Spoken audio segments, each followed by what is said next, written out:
Is up, everyone? It has been a while, but we are back. Matt and Geoff on the scene, another real review, and this time we are here with the new Sony Pictures flick, Caught Stealing. Geoff, my man, how are you doing?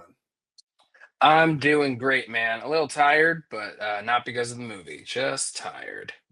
That's life nowadays. How about Life, you? life is. I'm not. I'm doing all right. Life is very tiring. Yes, I will agree with you there. Mhm.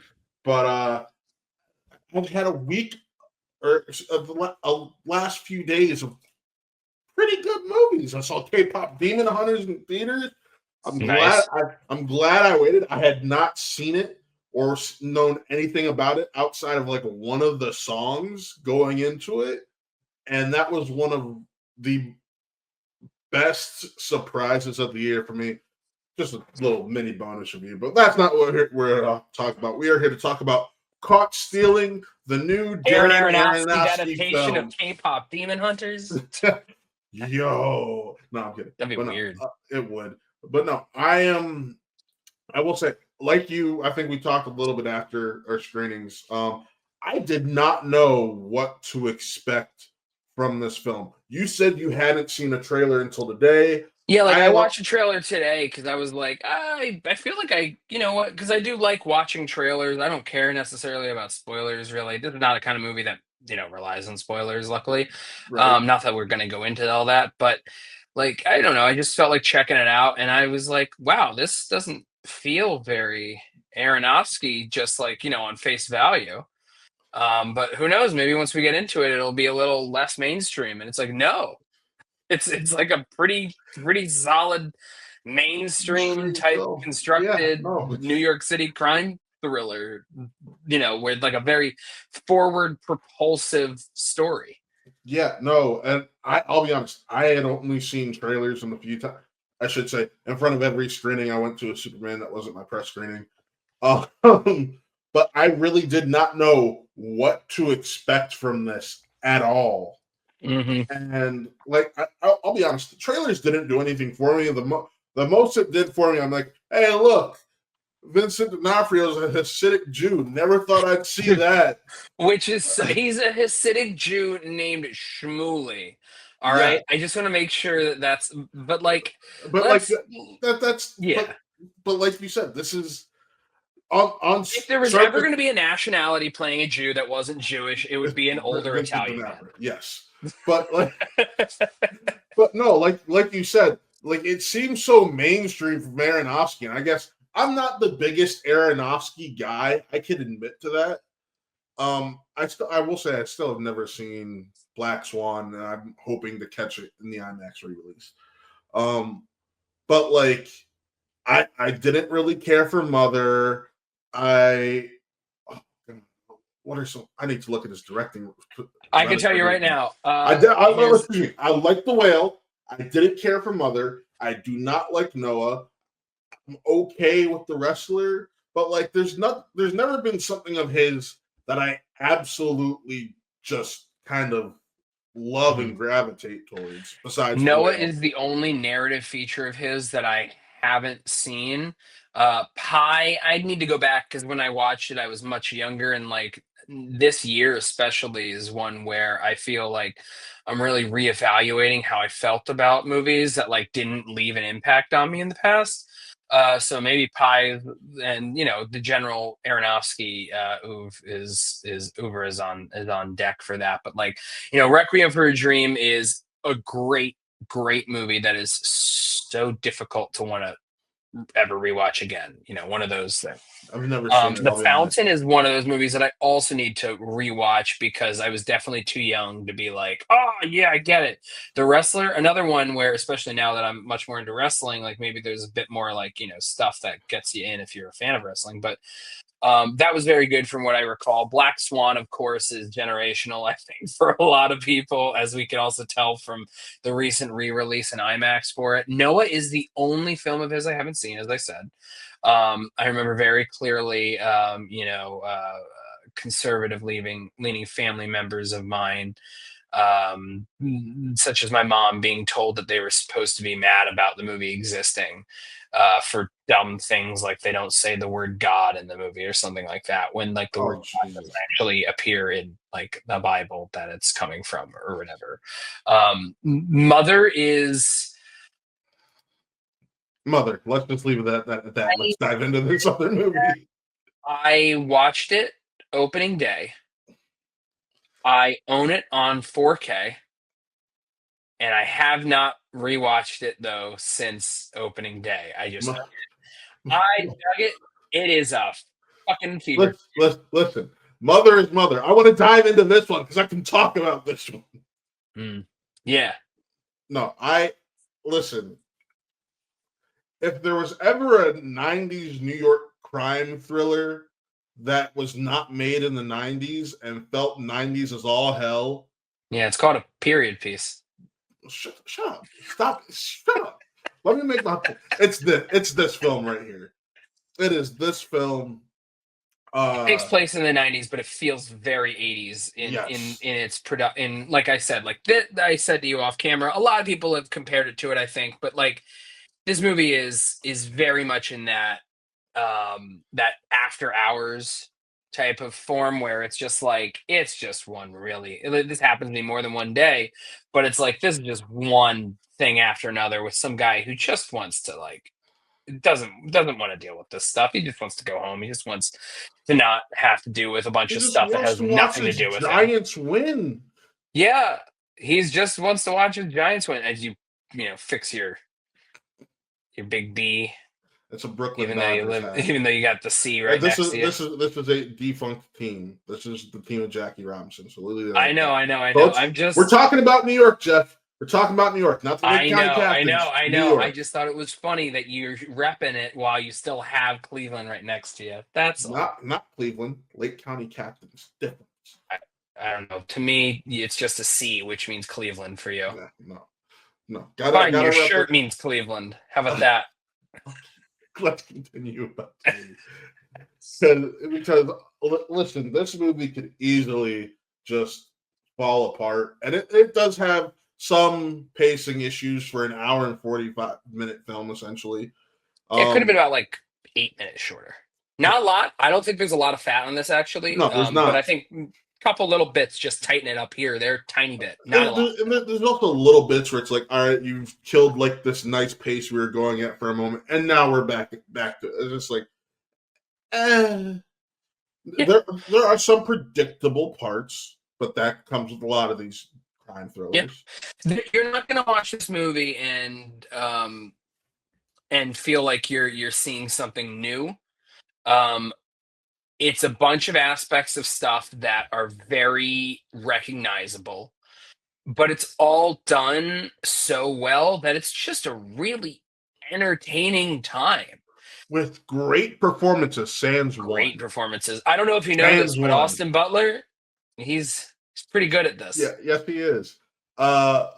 Austin Butler was very good in this. But Zoe Kravitz was also great in this. Super charming, super charismatic. She and Butler have great chemistry. I wish that I got even more from Zoe Kravitz. I would have loved to Yes. see more of her. I'd love to see the two of them in another movie again, where they get maybe even like closer to like equal screen time. I say that because like Butler is by far the lead. He is the guy Yes. where everything is like falling Happening apart to around him. him. He gets Mhm. pulled. It's that classic idea of some guy who has nothing, who's just going about his day and suddenly gets pulled into a bunch of criminal underworld stuff when he has no intention of being anywhere near it.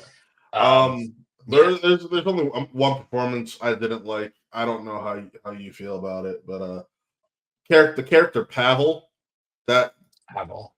the Is it the the weird one of really the the two? real yeah the Oh, really I over. cracked up at him. I found that I very cracked up, but at certain points it just felt like too much. I think he was just crazy, man.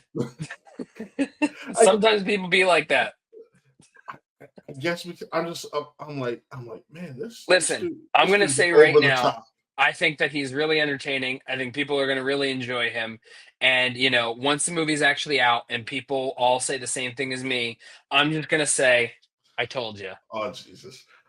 Listen, people can. This is a challenge. Like I said, I enjoyed him, but it was like the weakest character for me because it was the character that felt like there were certain scenes or bits and pieces where he overstayed his welcome just a little bit too long. That's all. I understand what you mean. I disagree with it, and I find you to be wrong, but I can see what you mean. But like it was so nice to get Regina King in there. And breaking news, just gonna be shocked.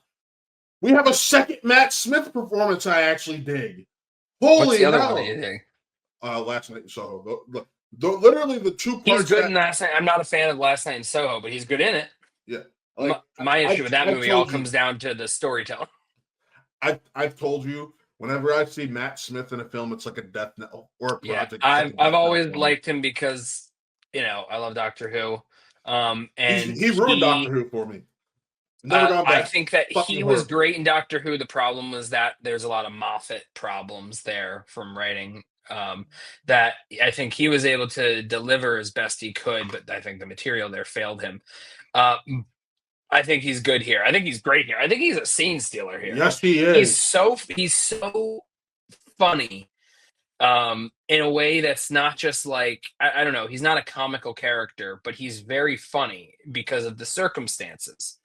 And he progressively gets funnier in a way that's also very worrisome. Yes. But he's very enjoyable. Like we said, Kravitz is, their chemistry is great. Their Regina King just commands the screen whenever she comes on. And I think sometimes her dialogue actually is a little clunky because I think that her role as the cop kind of trying to tell Butler different stuff going on there. She's kind of saddled with some more of the expositional dialogue. And so I think the writing for her isn't necessarily as strong in some aspects, but she's Regina King. Yeah, so she's able to overcome it. She's able to overcome it. She's Regina King. Schreiber and D'Onofrio are great. I love them as these two Hasidic Jews. Just another really fun bit of New York in having those kind of characters be those sort of criminals. And Butler works at a bar. And the owner of the bar, Paul, is played by Griffin Dunne, who starred in After Hours, a movie that very much definitely inspired this. A lot of these movies that are about the whole just a series of unfortunate events over the period of 24 hours, or it's just one really bad night of one crappy thing after another. They really pull from After Hours, so it's fun to see. This is a very winking casting bit with Griffin Dunne there, the same way of Haley Mills being in Trap when she was in Parent Trap in the 60s, and then she became the FBI agent creating a trap for a parent. Carol Kane, she's always a delight in whenever she shows up. She was so sweet here. And another performance. Let me bring up a performance real quick. You're on a roll, but I am on a roll. I gotta give this man some props. Yes. We're about to give the same guy props. Benito Martinez Acasio, aka Bad Bunny. Holy shit! Remember when they announced that Sony Spider-Man movie spin-off of him as a wrestler, and everybody's like, "What?" Don't get me wrong.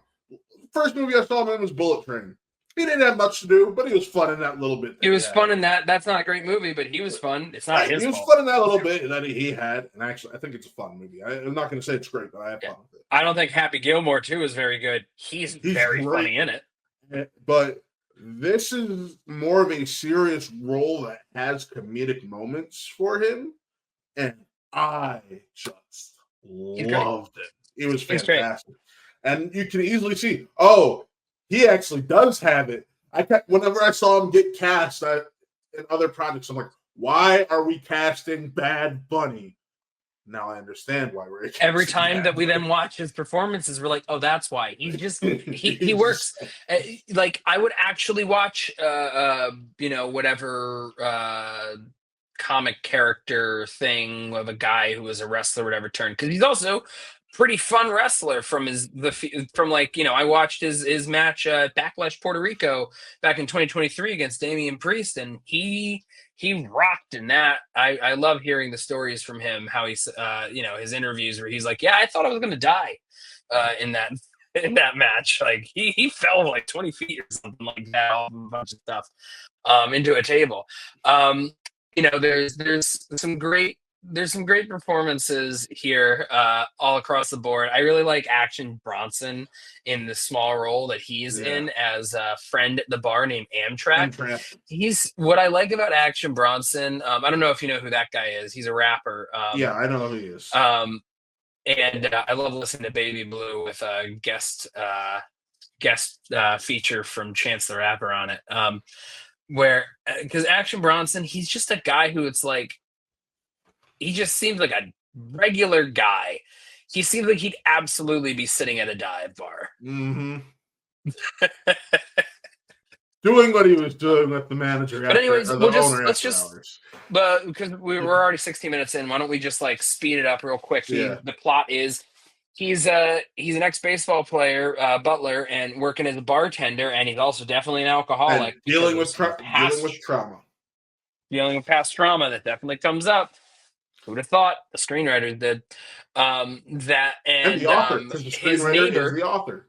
Yeah, I know. Good job. Good adaptation of his own work. I know sometimes people can kind of get in their own way that way, but this worked really well. I think it was a really good marriage of material, writing and directing from Aronofsky to pull it off. But Butler, he's an alcoholic ex-baseball player working at this dive bar, and he's seeing Zoe Kravitz, a paramedic, and his neighbor, played by Matt Smith, has to he has to run and leave the country, because he's British, because his dad had a stroke, so he needs to watch the cat.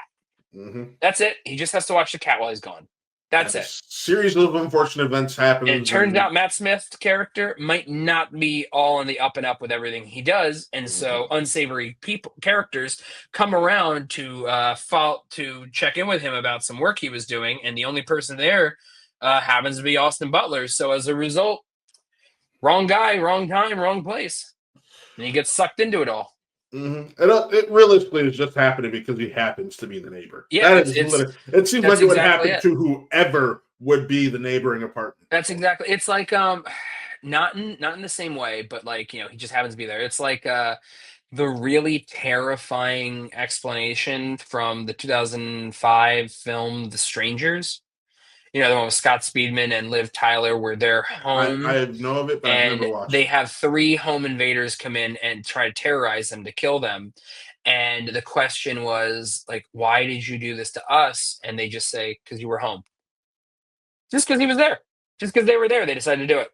Same thing here. He just happened to be there when people who have a very short fuse decide that if they don't get their answer on the first question, then they immediately need to change someone's entire life. And they sure did here. It's really entertaining. It's really fast paced. There's not even really fat. It's just like pieces where you could tighten the screws a touch more. It's really, really fun. There's some stuff that I cared enough about this and that when things happened, it made me feel disappointed, or I could feel my heart drop when I see that something happened that I wish didn't happen. Like, I was invested in this.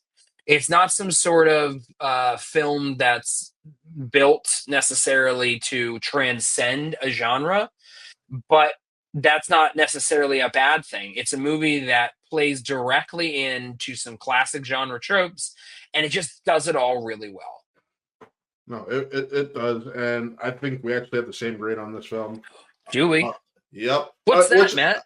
Which I always love, because it makes this a hell of a lot easier. And it only it's really hard to make two of these things, isn't it? 4 out of 5 reels, and it's not that it's hard to make 2 of them. It just means I don't have to pull 2 up. Correct. It's so difficult to do that here on StreamYard. No, but I really dug this. It is absolutely a roller coaster ride of fun. I might actually go see it again, because I have a decent amount of free tickets saved up from Cinemark. So it's like, nothing else really out right now unless you want to go see Teenage Mutant Ninja Turtles from 1995. Is that like a Fathom Events thing? Yeah, and my Cinemark still has it going on. It was only supposed to be a week, and we're on week 2. So, No, I mean, like, good for you if you're able to use like free tickets. I know like A-list for free tickets doesn't like work for Fathom events. oh yeah, Cinemark does. I love it. We might have to pay Then like a again, little bit of a I'm fee. so poor at like going to the movie theater now on like a regular basis, like I used to. That I guess that doesn't bug me as much as Well, it would have bugged me 2 years ago. well, when you're going to screenings more than you are going to the movie Yeah, theater, but I mean, like like even then, there but are movies that I don't get screenings to. I know I was we going to the used to movies we used once to or twice a religiously. week. I know it's called growing up. We all do it, just I like know, but Austin like Butler you know what had the to in theater this is? It's still film. my church. Yes. But with that, folks, that is our review for Caught Stealing. Be sure to be on the lookout for my review of The Roses, which will be dropping on Thursday. Monday, because we're going to drop it next week with the film coming out next Friday. Actually, we'll drop it Tuesday because Monday's the holiday. Geoff's review of Higher to Lowest. Highest to Highest to lowest. Lowest. Thank you. It's been out for a week and a half at the time of this recording. It's been out Limited in release. theaters, very limited release because Apple is trying to bury this movie, which is insane to do considering just the pedigree alone about it of it. But I don't know. There's something to do with Apple TV working with A24 in a film starring Denzel that makes them want to bury it. Yeah. Since this is the second time they've done that. Tragedy of Macbeth. It feels like anything Spike Lee related gets buried now. That's just something I've noticed as a big Spike fan. Well, that's a little different only because like the last theatrical film for him came out during COVID and it was already a Netflix release. That wasn't really theatrical though.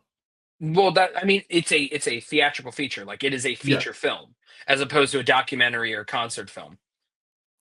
But yes, he's Spike Lee. He's getting into those same sort of issues as filmmakers get older, as even like Spielberg or Scorsese or whoever do, where they are auteurs that really should be given unlimited budgets in order to kind of do whatever. But the world and the amount of money that people seem to value for anything nowadays, it's making it more and more difficult for these people to be able to produce and distribute. We'll get that. That's another conversation for another day. But what matters is Darren Aronofsky did get a film funded, and he did get it made, and it was you a good should film. go see it. You should go see it. But with that, folks, movie. remember to follow our sister channel, Lot Real Gaming. Check out the other reviews that I mentioned just moments ago. I am Matt. That is Geoff. This was another Real Review, and we'll see you next time. Peace.